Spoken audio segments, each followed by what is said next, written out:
¿Cómo estás, José? Hola, buen día. ¿Bien? ¿Qué tal tu mañana? Bien, qué sé yo, esperando que se vaya el invierno, digamos. Pero bueno, contento, llegamos al episodio número ¿20? 28, ¿28? 28. Qué increíble. Y todavía que haya Gente que se gente atreva a que se mirarnos. atreva a mirarnos y a compartir con nosotros algunas mañanas, tarde o noche de su vida, ¿no? Porque cada uno lo puede ver en el horario que lo desee. No sé si estuviste pensando Mi alguna cosa. germo no sabe qué me dice. ¿Se No sé. juntan este sábado? Sí. Van a hacer circo.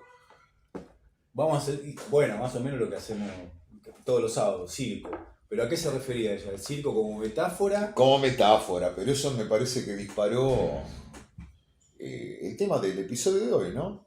Pensé en dos cosas, no sé si Mm, estás de acuerdo. Aquellos viejos parques de diversiones y circos que andaban por la matanza en la década del 70 y 80. Bien. A mí se me da por preguntarte algo, no sé si esto lo hemos hablado ni para nada, ¿no? Tanto los circos como los parques de diversiones, en esa matanza que vos viviste, ¿cuál de estas dos estructuras, digamos, de divertimento te impactó más? A ver, vamos por parte. El primer impacto eran las calecitas barriales, Ah, claro, sí, sí. ¿sí? Eran las calecitas barriales porque era lo primero. Estabas en la escuela primaria, algo así, te llevaban tus hijos, tus abuelos.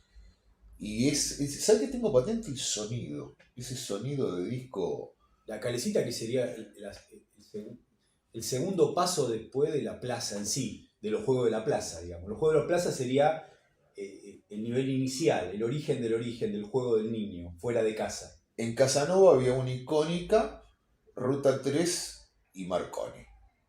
A ver, que creo que existe o funciona cada tanto y tiene los mismos coches, los mismos caballos del tiempo de antes, ¿sí? Claro.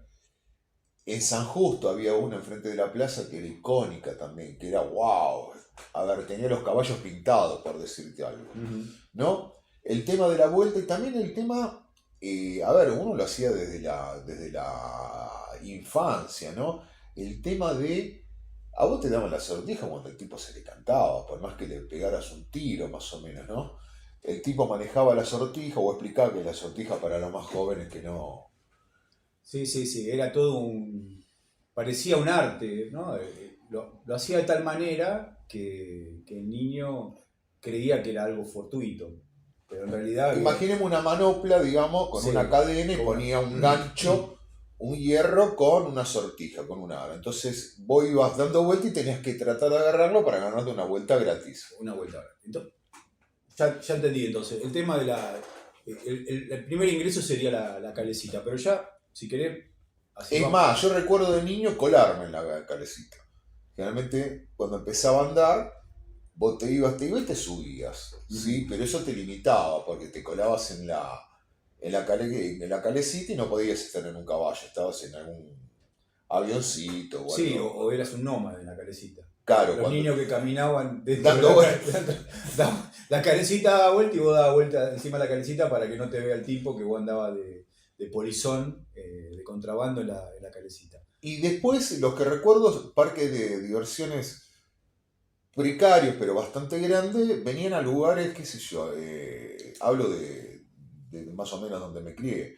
En Ruta 3 y Pedro León Gallo, donde está ahora la Escuela Técnica 6, eran todos unos grandes descampados donde había canchas de fútbol y generalmente venían circos y venían parques de diversiones. Y la experiencia del parque de diversiones era como ir como es a Walt Disney para nosotros, más o menos, ¿no? Qué sé yo, la vuelta al mundo, el gusano, y también se generaban determinadas, ¿cómo es?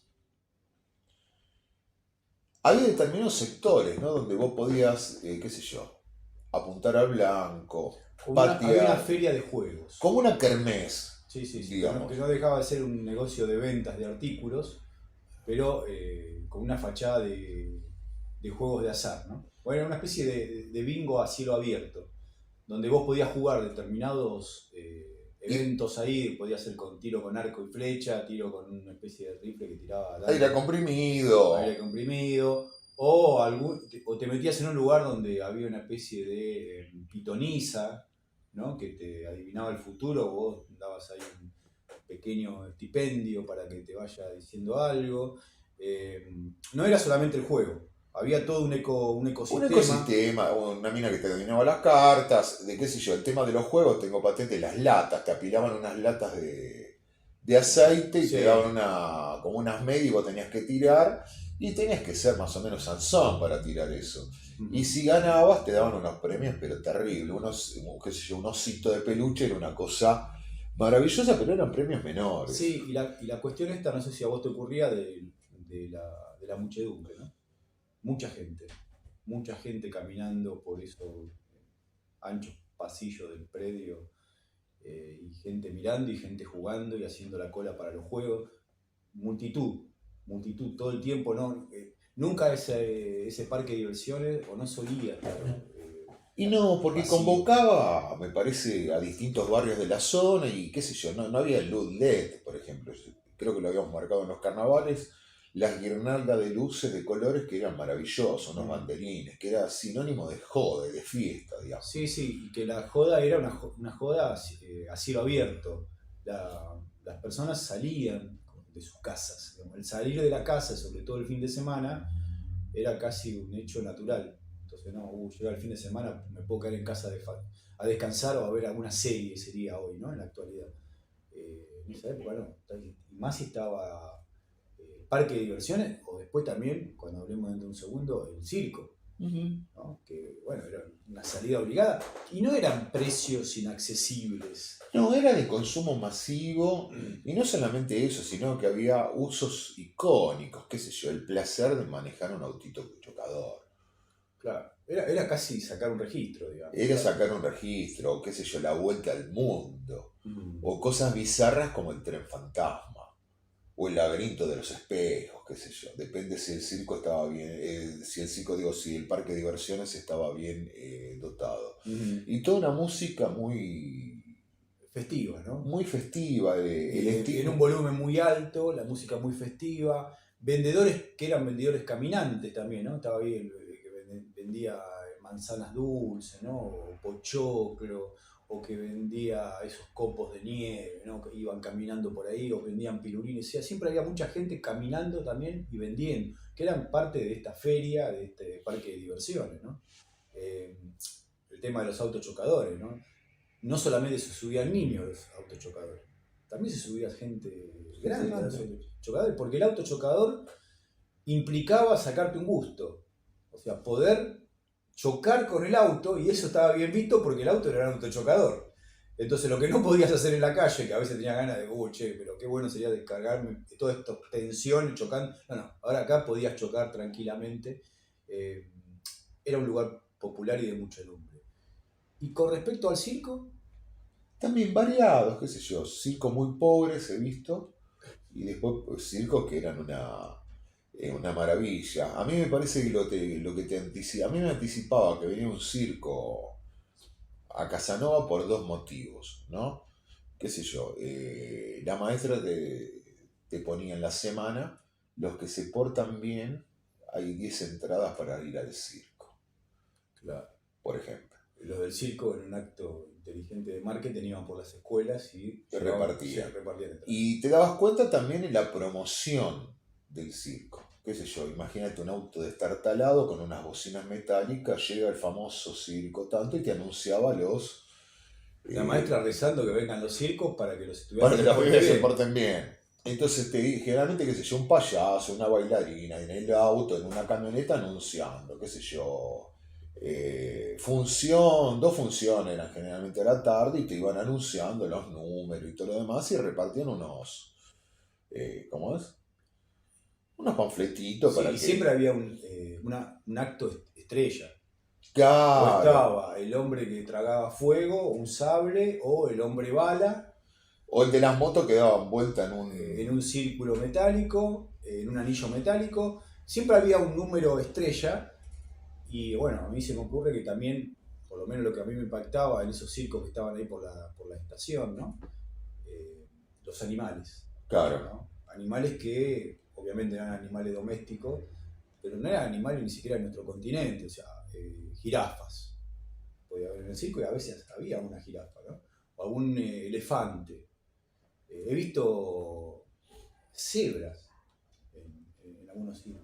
Entonces, el circo tenía mucho que ver también con lo que ya no tenemos más en Buenos Aires, si no recuerdo mal, que es un zoológico, ¿no? Que alguien lo puede ver algo positivo o negativo. Pero eran animales que vos lo podías ver cotidianamente. Ni siquiera los veías por televisión, porque la televisión eran 3 canales, 4 canales que a veces ni funcionaban. Sí, era ver el monito de Daktari en vivo, digamos. Sí, recordemos, Daktari era una serie de la década más o menos del 70, de unos norteamericanos, ¿no? Veterinarios. Veterinarios norteamericanos, gente muy buena, como todos estos muchachos, muy macanudos, que tenían una veterinaria de muchas hectáreas, de muchísimas hectáreas en África, ¿no? Y ahí tenían leones, ¿no? Tenían algo increíble, tenían un león doméstico, ¿no? Y esa Daktari era el único contacto que teníamos nosotros viendo series de animales africanos, ¿no? Hasta que llegaba al circo. Claro, y lo del circo, lo que era interesante, lo escenográfico, lo visual, lo sensorial también, ¿no? Qué sé yo. Por más pobre que sea el circo, generalmente se abría la función, todo oscuro y qué sé yo, una luz iluminando al maestro de ceremonia, ¿no? Un tipo trajeado generalmente, Sí. y decía, presentamos determinada cuestión, ¿no? Entonces, qué sé yo, lo más clásico, los payasos pegándose cachetazos o armando figuras con globos, ¿sí? Después la presencia de animales amaestrados, qué sé yo, que podían ir desde perros bailando hasta un elefante, qué sé yo, esto no tiene que ver en La Matanza, sino en Salto, provincia de Buenos Aires, era un circo extremadamente pobre y el acto central era un león que abría la boca y el tipo metía la cabeza. Claro. ¿Sí? O cuando armaban la reja con los leones y el domador. ¡Pah! Que los tipos pegaban el latigazo. Y no solamente las vestimentas, como te llamaban la atención, mucha lentejuela. Mucho brillo. Y además una época que en el circo, por lo menos este circo ya era un circo del siglo XX, ¿no? No estamos hablando del circo criollo del siglo XIX en Argentina. Un circo que no estaba relacionado con la televisión. Más allá que podía aparecer alguna propaganda, pero no había personajes animadores o cómicos de niños, ¿no? De infantiles que trabajaban en televisión que después iban al circo. Sí, después ¿no? se dio, ¿no? El circo del zorro, el circo de Carlito Balá. Después se dio, pero este era un circo, entre comillas, puro. Sí. Era un circo de autor. O sea, cada circo tenía su impronta y vos te ibas a encontrar ahí algo maravilloso, que era algo nuevo, completamente novedoso. Animales que no conocías, que después cuando ibas de nuevo al circo ibas a ver de otra vez a la jirafa y otra jirafa tal vez, o otro elefante. Pero los integrantes de ese circo eran diferentes y no eran personajes que vos hayas visto en televisión en algún momento. Entonces, ahí vos te das cuenta que era un circo puro, ¿no? De autor.